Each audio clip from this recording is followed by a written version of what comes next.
되었습니다. 오늘 제목은 주님의 기도에 대하여라고 하는 제목인데요. 우리 흔히 주기도문이라고 하죠. 오늘 다들 예배 시간 대부분의 교회들마다 예배 시간에 있는 그 주기도문에 대해서 오늘 이렇게 짧게 나누려고 합니다. 먼저 우리 같이 먼저 인사 한번 나누실까요? 좀 같이 옆에 있는 분들 악수 나눠주시고 같이 편하게 또 옆에 있는 아내는 저 정명금이라고 저의 아내 됩니다. 네, 같이 이렇게 방문하게 되었습니다.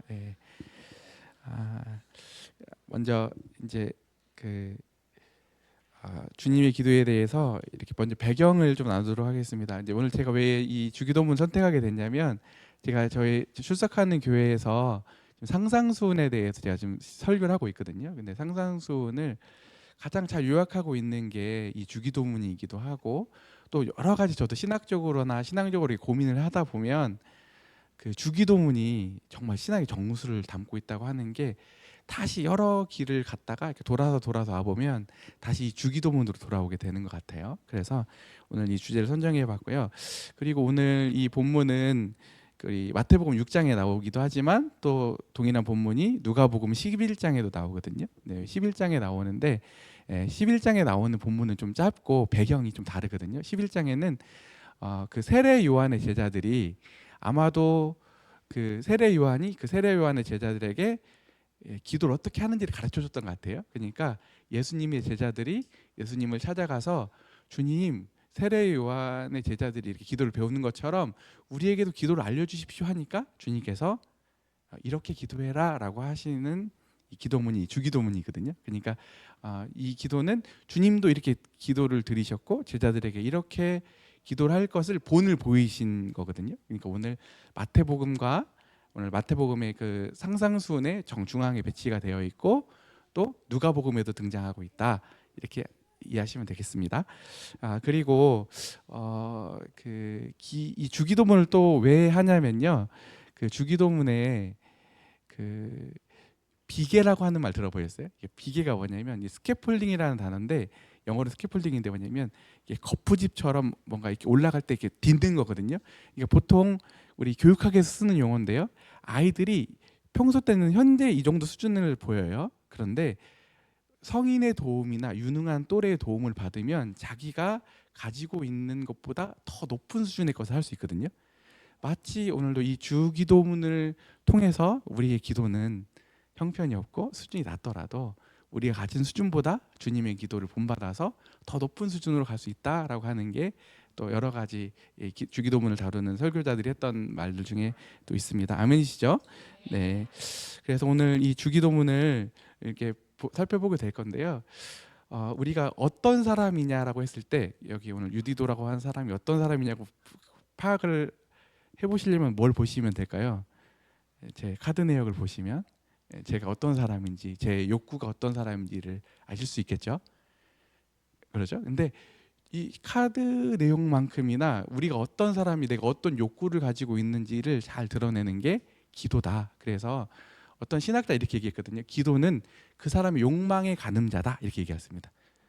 그 사람의 기도 내용을 보면 그 사람이 어떤 욕망과 욕구 체계를 가지고 있는지를 알 수 있다. 이렇게 얘기했거든요. 그런데 오늘 이 놀랍게 이 주기도문은 누구의 욕구를 담고 있을까요?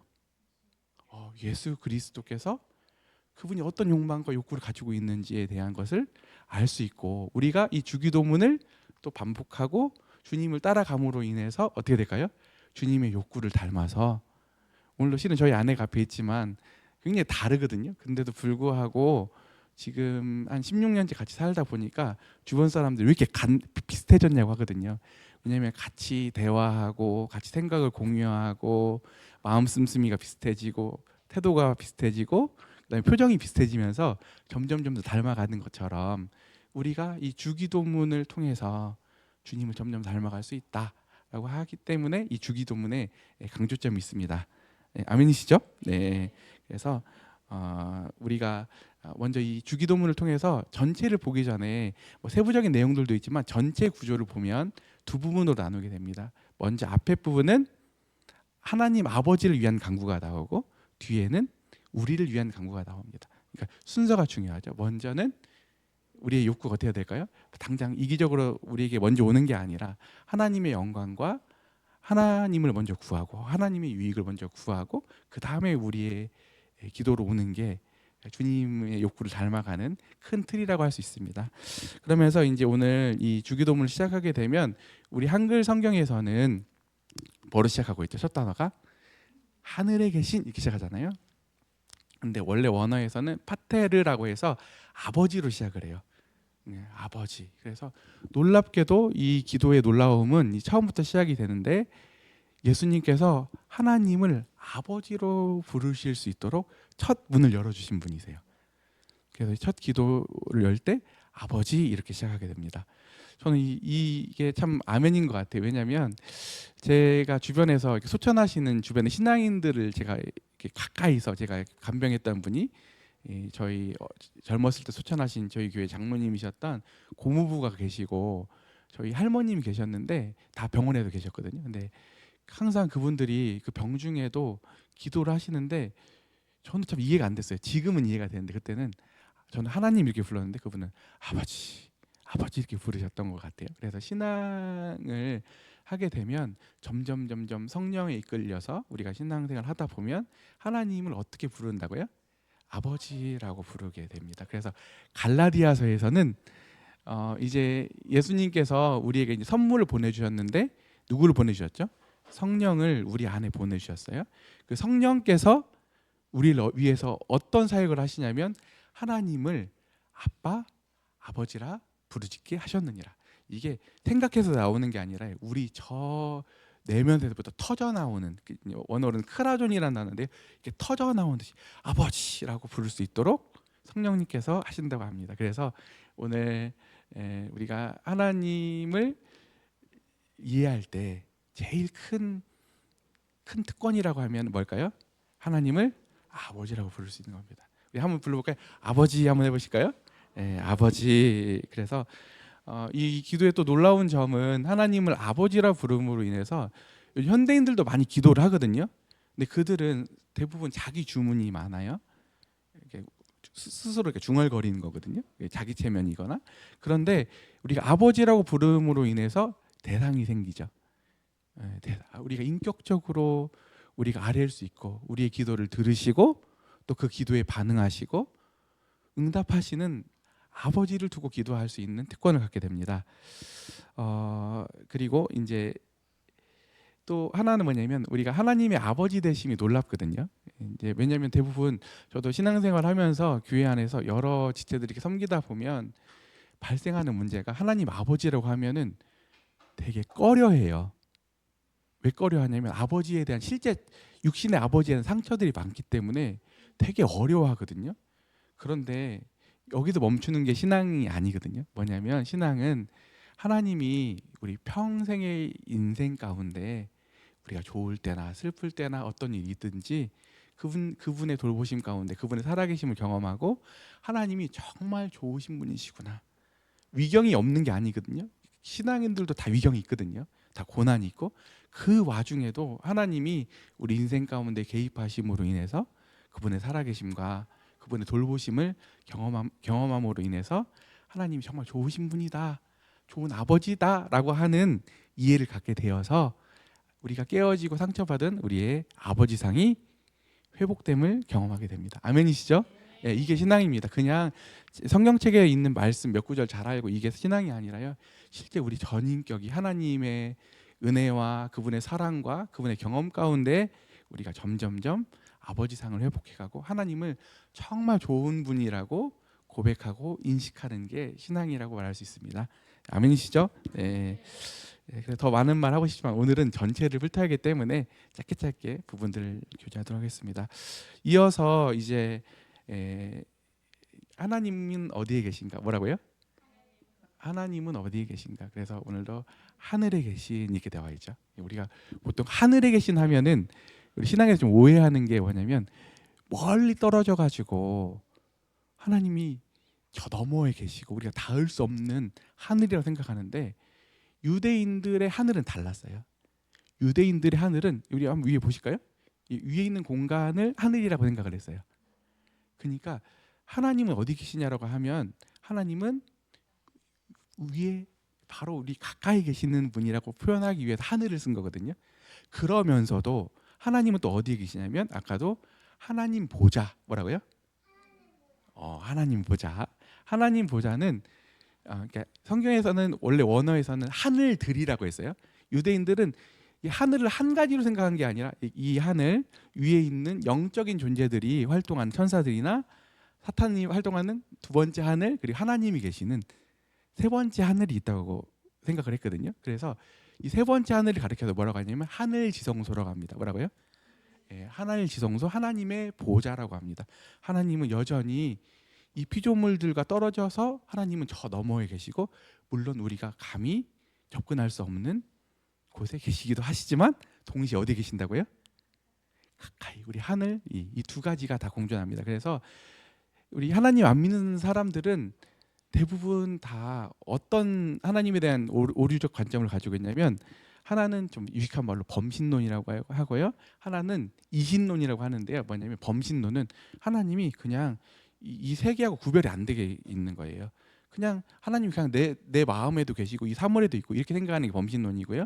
이신론은 뭐냐면 하나님이 계시긴 한데 잘 만들어 놓고 멀리 떠나 계셔가지고 전혀 우리에게 상관하지도 않으시고 우리랑 관련 없는 하나님이라고 하는 생각 가운데 살아가고 있거든요.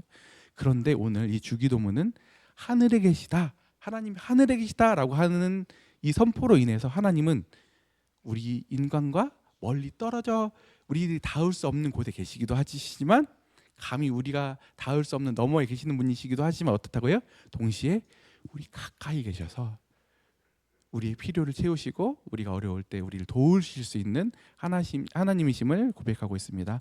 아멘이시죠? 네, 그래서 오늘 우리가 범신론과 이신론을 피할 수 있는 게 또 이 주기도문에 있습니다. 그래서 제가 좋아하는 신학자가 이런 표현을 했어요. 거기 계시며 말씀하시는 하나님 뭐라고요? 프란시스 셰퍼라고 하는 신학자가 이렇게 그분의 책 제목이거든요. 거기 계시며 하나님 지성소에 계시며 거기서 떨어져 가지고 우리 관련이 없으신 게 아니라 여전히 우리에게 생생하게 말씀하시는 하나님이시다.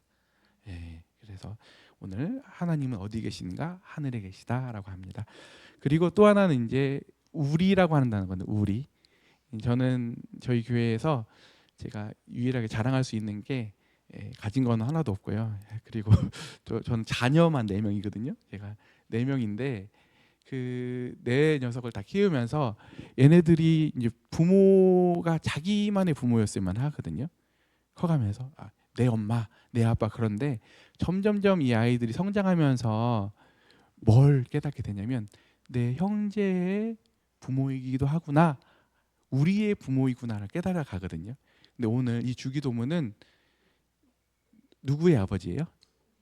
하늘에 계신 우리 아버지라고 얘기하고 있습니다. 우리 아버지, 우리 아버지. 그래서 먼저는 우리 아버지라면 여기 계신 우리 형제 자매님들, 우리 성도님들의 아버지시죠. 우리 공동의 아버지시죠. 근데 더 나아가서는 하나님은 제가 얼마 전에 지난주에 미국을 다녀왔거든요. 그런데 미국을 다녀왔는데 공항에서 정말 제가 정말 우문한 개구리구나. 여기 있을 때 이 한국 사람들 몇 명 보고 사는데 갔더니 그 많은 인종들이 그 많은 인파가 공항에 오가면서 하나님 이 사람들 다 돌보신다는 게 맞아? 라고 하는 의문이 들었어요. 근데 성경의 말씀에 의하면 뭐예요? 하나님이 여전히 그들도 돌보신다. 하나님은 그래서 모두의 아버지시다. 그러면서 또 성경에서 보면 특히나 이 상상순에서 보면 하나님은 이 모든 피조 세계의 아버지시다라고 얘기하고 있거든요.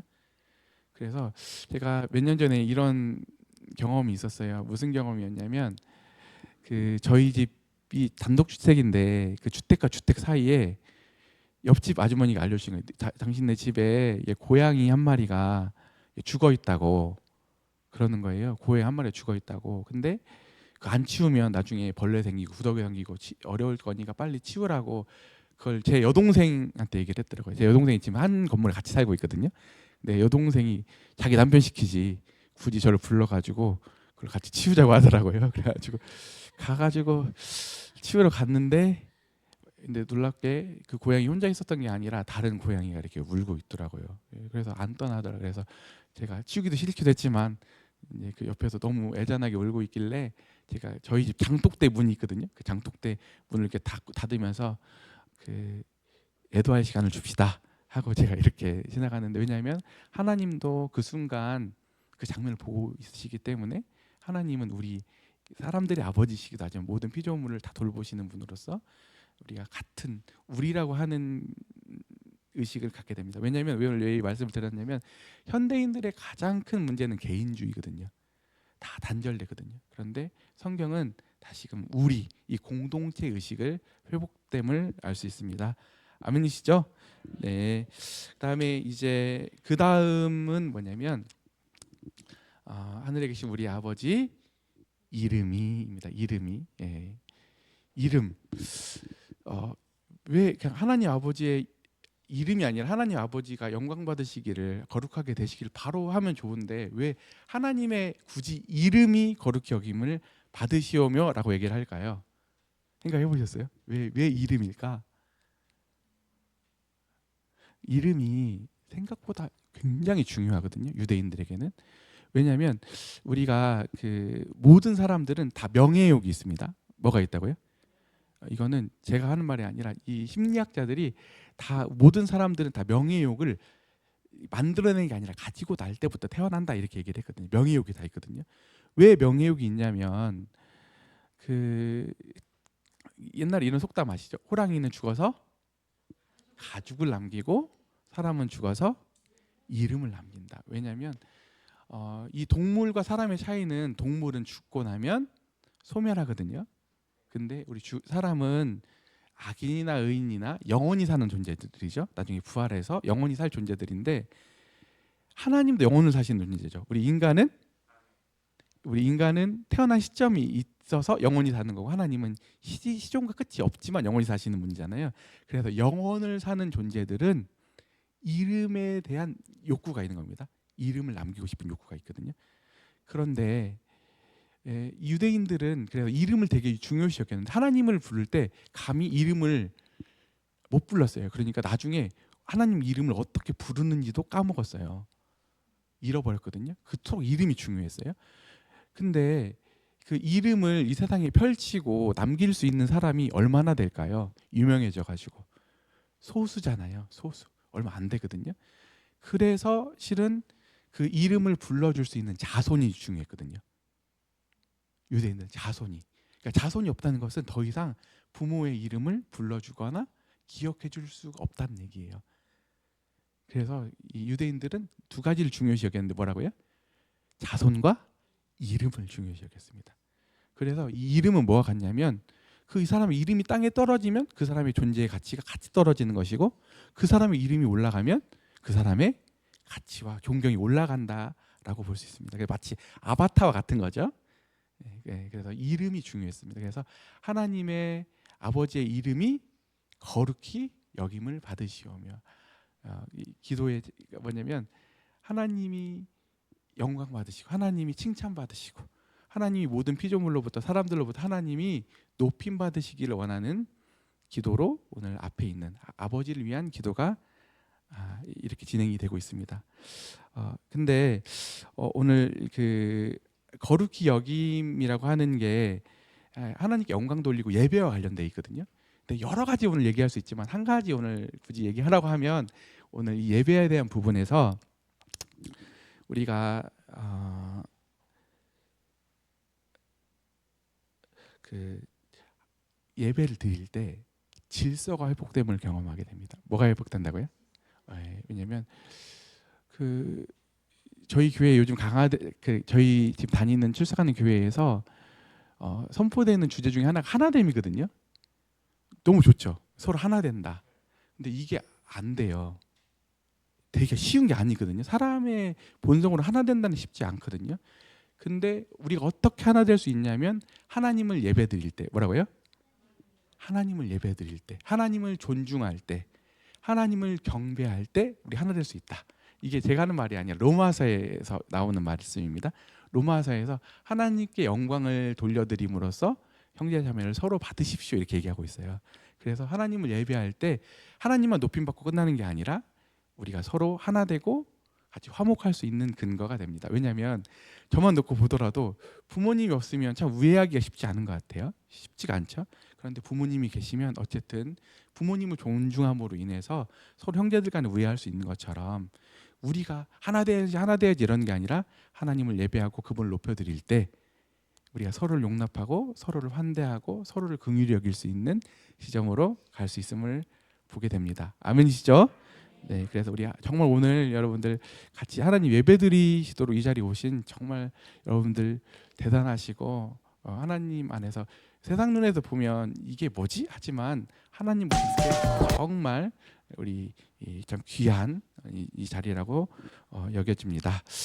네, 그러면서 이제 그 다음은 이제 뭐죠? 아버지의 나라가 임하시오며 오게 하시며 임하시오며 뜻이 하늘에서 이룬 것 같이 땅에서도 이루어지게 하소서. 이게 무슨 뜻일까요? 하나님 나라거든요. 하나님 나라. 하나님의 임재인데요. 이걸 이해하기 위해서는 조금 다시 생각하셔야 되는 지점이 있는데 뭐냐면 우리 아담과 하와가 있죠. 성경에 보면 창세기에 등장하죠. 근데 아담과 하와가 어떻게 됐죠? 선악을 알게 하는 실과를 먹고 하나님을 거절했잖아요. 그러니까 같이 저주를 받았는데 같이 저주를 받은 게 뭘까요? 땅이 같이 저주 받았거든요. 이 땅이라고 하면 물론 땅이기도 하지만 이 시공간을 얘기하거든요. 그래서 실은 하나님이 보실 때 이 땅은 일부러 지금 하나님을 거절하고 있어요. 우리 같이 인간이 이 땅의 주인으로 하나님 창조하셨는데 우리 인간이 같이 사단의 꼬임에 빠져서 타락함과 동시에 하나님을 밀어내게 되었거든요. 그래서 성경에 보면 그 마음에 하나님 두기를 싫어하고 하나님을 밀어내는 게 우리 본성이거든요. 근데 우리만 밀어내는 게 아니라 누구도 하나님을 거절하냐면 땅도 같이 거절하거든요. 땅도 하나님 말을 안 들어요. 그런데 이제 예수님께서 오셔서 하나님 나라를 회복하셨어요. 네. 처음으로 하나님이 오셔서 그분이 성전되셔서 어떻게 되셨냐면 이제 하나님의 통치가 하나님이 말씀이 선포되면 예전에는 다 튕겨내고 불순종이었거든요. 예수님이 오셔서 그때부터 하나님 나라가 이곳에 임했습니다. 그래서 그때부터 이 하나님의 이 통치를 이해할 때 첫 번째 이해하시는 게 뭐냐면 하나님의 말씀이 뭐라고요? 하나님의 말씀. 하나님의 말씀이 선포되면 그에 따르는 우리의 반응이 뭘까요? 순종입니다. 순종하게 되면 그때부터 하나님의 통치와 하나님과 연결되어서 하나님의 모든 무한하신 자원이 우리에게 흘러 들어오게 된다라고 얘기하고 이게 하나님 나라라고 얘기하고 있습니다. 아멘이시죠? 네, 그래서 이 하나님 나라를 이야기할 때 복음서에서 예수님도 뭘로 표현하셨냐면 비유로 표현하셨거든요. 대표적인 비유가 뭐냐면 그 겨자씨 비유 아시죠? 조그만한 씨가 심겼는데 나중에 가서는 어마어마한 나무가 되는 것처럼 이 비유들이 어렵거든요. 근데 여러 비유들의 한마디로 이 천국 비유를 표현하라고 하면 뭐냐면 능력입니다. 뭐라고요? 네, 하나님 나라라고 하는 것은 나중에 죽고 나중에 사후에 천국 가고 이런 게 아니라요. 오늘 하나님의 능력이 흘러 들어와서 실제 사람들이 회복되고 깨어진 가정들이 다시금 놀랍게 소망을 얻고 무너졌던 인생이 다시금 주님으로 인해서 하나님의 능력으로 인해서 다시금 회복하고 살아가는 것을 얘기합니다. 그래서 이런 실제가 하나님 나라의 증거지 말이나 우리 어떠함에 있는 게 아니라 이론에 있는 게 아니라 뭐에 있다고요? 하나님 나라는 능력에 있다. 그래서 제가 놀라운 것 같아요. 저도 제 안에선 영역이 없거든요. 근데 제가 요즘에 교회에 섬기는데 하나님이 임재하시고 성령님께 역사하시면 정말 놀랍다는 걸 경험하게 돼요. 제가 오늘도 끝나고 가게 되면 잠깐 이제 교제하는 되게 어려운 자매님이 있거든요. 몇 번을 자기 아들과 자기만 이게 자살하는 게 아니라 자기 아들과 이렇게 자살을 하려고 하는 시도를 여러 번 했다고 해요. 근데 아들이 싫다고 하니까 그렇게 둘이 같이 사시거든요. 아버지는 저 해외에서 떨어져 가지고 간간히 이렇게 돈 정도 보내시는 자매님이신데 정말 어렸을 때부터 온통 자살, 이 세상이 허무하고 온통 사로잡혀 있다 보니까 저랑 이제 같이 지내는 청년이 있습니다. 근데 그 청년이 엄마랑만 사는 거예요, 전주에서. 그러니까 얘가 자폐 애도 아니 되게 똘똘한 애였거든요. 근데 계속 얘가 눈도 피하고 안절부절 못하고 이러는 거예요. 그래서 그 아이가 너무 어려워서 제가 이제 그 어머니와 함께 저랑 나이도 안 맞는데 이제 저 연배도 안 맞는데도 불구하고 저랑 성경 공부를 하기 시작했거든요. 근데 정말 기도했어요. 오늘 제 말에 누가 능력이 있는 게 아니잖아요. 그러니까 성령님께서 오늘도 능력으로 함께 하시니까 그 자매님이 변했어요. 마음이 풀린대요. 자기가 예전에는 이렇게 뭔가 칼을 가지고 있는 것 같았는데 지금 그걸 내려놨다고 이렇게 표현하시는 걸 보게 되거든요. 그러니까 놀랍게 그 자매님만 변하는 게 아니라 그 아이도 오늘도 그러니까 오기 전에 여기 오기 전에 악수하고 왔는데 되게 힘있게 악수하고 이렇게 달라지는 모습들을 보게 됩니다. 이런 일들이 우리 안에 있어야 합니다. 왜냐하면 이게 하나님 나라가 이론이 아니기 때문에 그래요. 그래서 우리 무디교회 형제자매님들도 오늘도 주님의 나라와 이 통치가 임해서 정말 놀랍게 저는 알지 못하잖아요. 여기 내재되어 있는 가정의 문제들, 개인의 문제들, 이 공동체 문제들이 다 주님으로 인해 놀랍게 회복되시고 극복하는 이 역사를 경험하시기를 주님의 이름으로 축복합니다. 네. 그리고 이제 여기까지가 이제 하나님 아버지를 위한 간구입니다. 뭐라고요? 하나님 아버지를 위한 간구. 이제 그 다음은 이제 우리를 위한 간구로 이어집니다. 여기는 짧게 하고 넘어가겠습니다. 시간이 없기 때문에. 그래서 우리를 위한 간청을 이렇게 보게 되면 먼저는 어떤 간청일까요? 오늘의 양식. 오늘날 우리에게 일용할 양식을 주시옵고라고 얘기하고 있습니다. 그 우리 신앙생활에 있어서 문제는 뭘까요? 저도 실은 여러 가지 고민들을 많이 하거든. 제 내면을 보고 공동체를 보고 주변에 있는 신적들을 보면서 고민이 하나 있는데 여러 가지 실수들은 잘 드러나거든요. 뭔가 교회 안에서도 뭔가 뭐 이성적으로 실수를 하거나 아니면 어떤 화를 내거나 이런 실수들이 잘 드러나는데 잘 드러나지 않는 실수들이 뭐냐면 탐욕스러움인 것 같아요. 인간이 탐욕스러움이 정말 문제거든요. 주변을 보더라도 거기서부터 모든 불행들이 다 시작이 되는데 이 성경에서 이 탐욕은 어디서 시작되냐면 내일의 양식을 구할 때 뭐라고요? 내일의 양식을 구할 때. 그래서 하나님은 무엇을 구하라고 하죠? 오늘의 양식. 왜 내일의 양식을 구하냐면 내일의 양식을 확보함으로 인해서 더 이상 하나님이 필요 없는 지점으로 가려고 하는 우리 인간의 죄성에서부터 시작되기 때문에 그렇습니다. 뭐라고요? 하나님 없이도 내 인생을 살아갈 수 있도록 내일을 확보하려고 하는 거예요. 그런데 이 세상에 있는 자원은 한정적이거든요. 그러니까 어떻게 될까요? 다른 사람의 자원을 빼앗고 하나님의 자원을 빼앗고 훔치고 때로는 폭력적이고 이렇게 되기 때문에 사람이 망가지는 거거든요. 그래서 하나님께서는 내일의 양식이 아니라 내일의 양식이 있으면 그게 잘못은 아니거든요. 내일 뭘까지 있는 게 잘못된 건 아닌데 있으면 넉넉하면 그것을 나누고 그것을 의지하지 말고 하나님 그분 자체를 의지하도록 요청하고 있습니다. 아멘이시죠? 네. 두 번째는 용서입니다. 용서. 네. 용서. 물론 성경의 비유에 보면 그 1만 달란트 탕감 받은 종이 나오고 근데 그 종이 어떻게 되죠?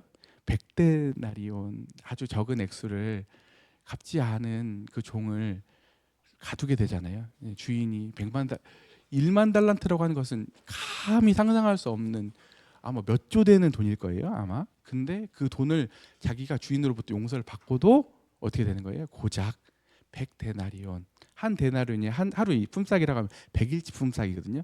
그것을 자기 동료가 안 갚았어요. 그러니까 어떻게 했어요? 그를 데리고 감옥으로 갔어요. 재판을 받고 감옥을 넣었다니까. 그러니까 그 주인이 그걸 보고 얼마나 기가 막혔겠어요. 근데 우리를 이렇게 보게 되면 우리가 여기 왜 있죠? 하나님의 사죄의 은총, 그분의 용납하심, 그분의 보혈로 인해서 우리가 감히 하나님의 자녀라가 일컬음커녕 우리 운명이 어디였죠? 영원한 멸망, 사망.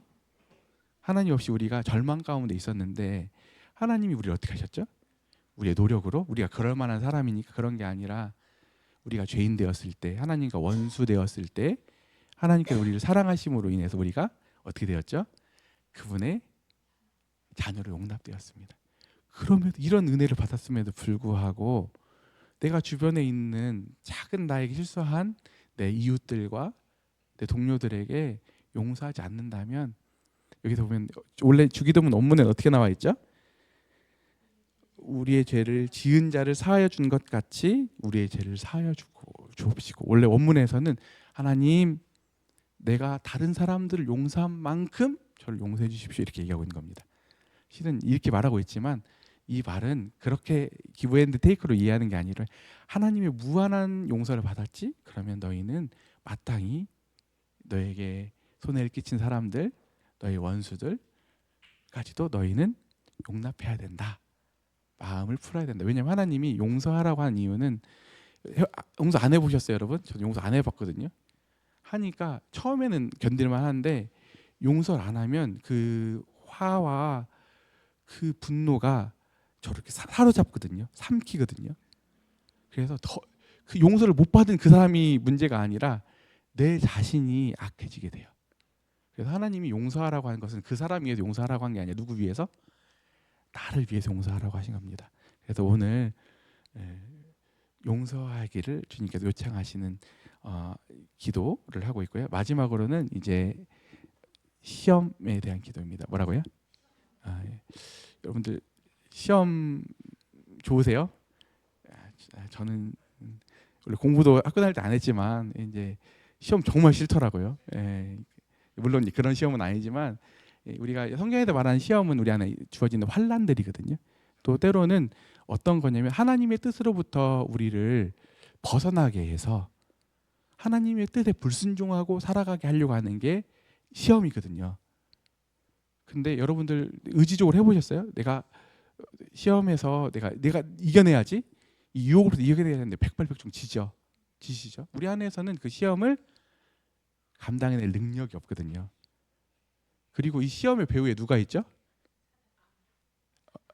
여기 보면 본문에 보면 이렇게 나와 있죠. 악에서 구하시옵소서 이렇게 되어 있는데, 다른 번역본들을 보면 원문을 보게 되면 악한 자의 손에서 구해 주십시오 이렇게 나와 있거든요. 이 모든 시험의 배후에 누가 있다고요? 사단 마귀가 있거든요. 물론 모든 일을 다 사단 마귀로 돌리면 안 되지만, 그래서 우리를 넘어뜨리려고 하는 이 사단 마귀의 세력과 시험으로부터 우리를 건져 주십시오 라고 하는 기도로 오늘 주기도문이 끝나게 됩니다. 놀랍죠? 이 구조가. 먼저는 하나님 아버지를 위한 간청, 두 번째는 뭐예요? 우리를 위한 간청.